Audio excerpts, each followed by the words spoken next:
All righty, welcome back. You're watching Liquid Lunch on BizTV. I'm John Tobacco.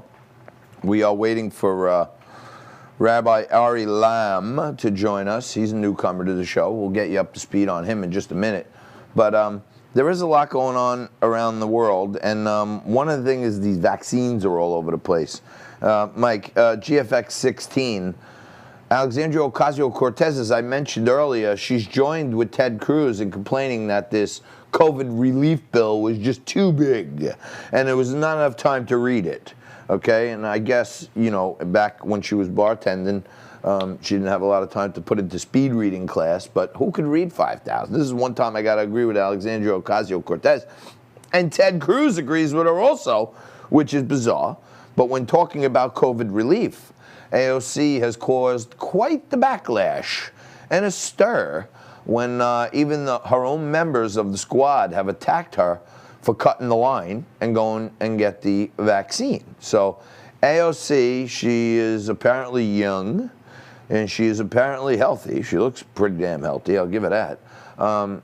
But she's a healthy 31-year-old with access to the top best medical care on the planet, puts vaccinating herself ahead of healthcare workers, the elderly, and the marginalized communities that she claims to be a voice for.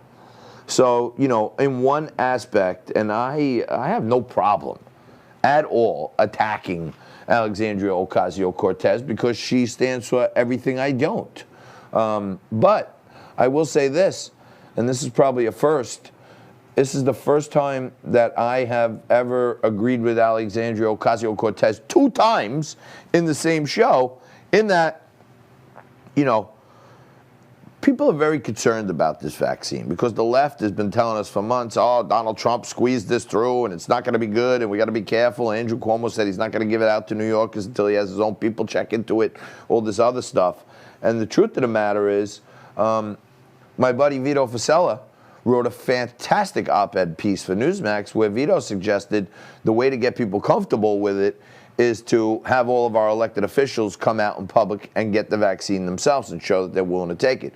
So on one level, I understand what, you know, Ilhan Omar and some of these other, you know, Presley and some of these other members of the squad are saying. But at the same time, I think Alexandria Ocasio-Cortez is trying to tell her people and her constituents, who she pays very little attention to, quite frankly, that, hey, I'm willing to put it in my body, so maybe you should consider putting it in your body. And I think it is a way to get people to feel like, all right, well, she's not afraid of it. She doesn't think she's going to die, so maybe I should try it. And I can't hit her too hard on this one. I got to tell you, I think she did it right. But, you know, in GFX 17, her buddy from the squad, Ilhan Omar, took it to her pretty hard, to be honest with you. And it's good to see a fracture even in the progressive left-wing squad and see them battling it out. I love seeing a nice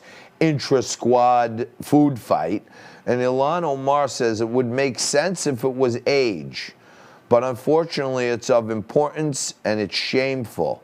We are not more important than frontline workers, teachers, etc., who are making sacrifices every day, which is why I won't take it. People who need it most should get it. Full stop. So she's basically saying it's not about age. You're 31, okay? And you shouldn't be jumping in front of nurses, doctors, healthcare workers, and teachers and taking a dose of the vaccine that could go to someone who really needs it, who's working on the front line. So I get where Ilhan Omar is coming from. But in the same token, I kind of come down on the side of Alexandria Ocasio-Cortez. Not that I like either of them. But you got to show the people that they can feel safe and comfortable in taking a vaccine that could have a significant effect on slowing the spread. Other than now they're talking about, you know, there's a new strain, it's the COVID 2021, and it's what. Don't buy into this crap. First of all, you know, I don't want to make any scientific claims, but there's no scientific evidence to me that this COVID scare this year had a tremendous effect on the death rate in the country. And as I've mentioned, the last 10 years, the total deaths in America come in at 2.7 million. As of December 23rd, 2020, The total deaths, including COVIDs, cancers, car crashes, burn victims, motorcycle accidents, all this stuff, is about 2.6 million. So with COVID and the 300,000 deaths, God bless them all, we know about 16% of those 300,000 were only COVID, so that's about 50,000 deaths, okay? But our total death rate in America is lower than our mean, and significantly lower than 2019 when 2.8 million people died. So somewhere in the numbers, a lot of things are down. You know, pneumonia's down. Death from the common flu is down, where we usually have about 30 or 40, 50,000 people a year. A lot of other deaths are down because hospitals get paid extra dough if they have a COVID patient. So the hospitals want to call everybody COVID. So don't buy into all the craziness, because we have a vaccine now. I had Dr. Hibbard on my on Newsmax yesterday, in my fill-in for John Bachman, and he said that even the new strain, which seems to be a little more aggressive than the original COVID, supposedly, he said, look, the same vaccine works. It gets to the receptors, it gets to the spike proteins, it creates this artificial stimulation of the antibodies in there, and it starts to fight using this messenger RNA technology. So don't fret. Don't get too crazy, all right? Now, I mentioned a little earlier that Mike Pence gave a rousing speech yesterday over at the Turning Point USA conference. And when he did, I was cheering. And I still sit there and scratch my head, and I wonder, how the hell did Trump lose? You know, he got 10 million more votes than his first time around. Most presidents, incumbents, get less the second time and win going away. He got more votes than last time and lost. And now we're finding out that Trump actually won 84% of the counties in America. So in the whole country, okay, we're all broken down into states and then cities, and then inside the city there's little counties. Trump won 84% of the counties. Does that make sense to you? So take a look at that map, okay? And 16% of the counties in America carried the election, according to the way they tabulated these votes. And, we have many states where, I'm not talking about computer election interference, I'm talking about equal rights violations.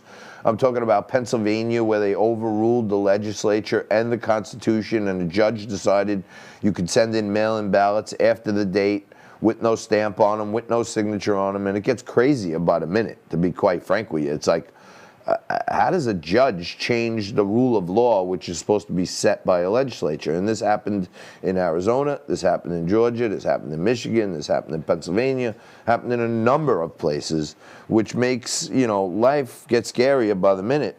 And of course, as I mentioned a little earlier, Trump vetoes the stimulus bill because he says, my people, the people of America deserve more than $600. So when you want to give them more than $600, come back to me with another bill.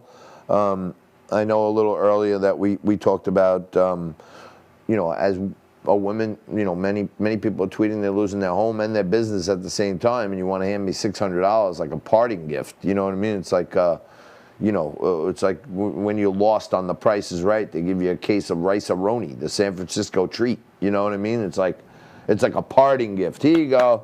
Jerky boy, here's $600. Yeah, we gave you PPP way back in April. That was to cover 2 months of your bills, May, June. All right, I'm out of money now. The PPP's gone. July, nothing. August, nothing. September, nothing. October, nothing. November, nothing. December, oh, that's the 6th month. So we're going to have to give you some more money here. How do you feel about $600? You want? Huh? That's all you give me? $600? In New York, $600, you're lucky you can get a meal for 4 people, but who knows? Lots of crazy stuff going on. Mike, do we get the rabbi? Yeah, we'll let him in next segment. Okay, but we do have him now. Rabbi Dr. Ari Lamm joins us. He's the chief executive Bnai Zion, founder of the Joshua Project, and host of the Good Faith Effort podcast. So we'll have the good rabbi with us in just a few minutes. We'll talk about some of the great things Donald Trump did for Israel, which many presidents have promised, but none of them have delivered. And it's just another in a long line of promises kept by a president who I hope gets another 4 years. I hope you have another 4 segments in store with us, because we need you right there. Stick with us. Coming back at you with more Liquid Lunch, Dr. Ari Lamm.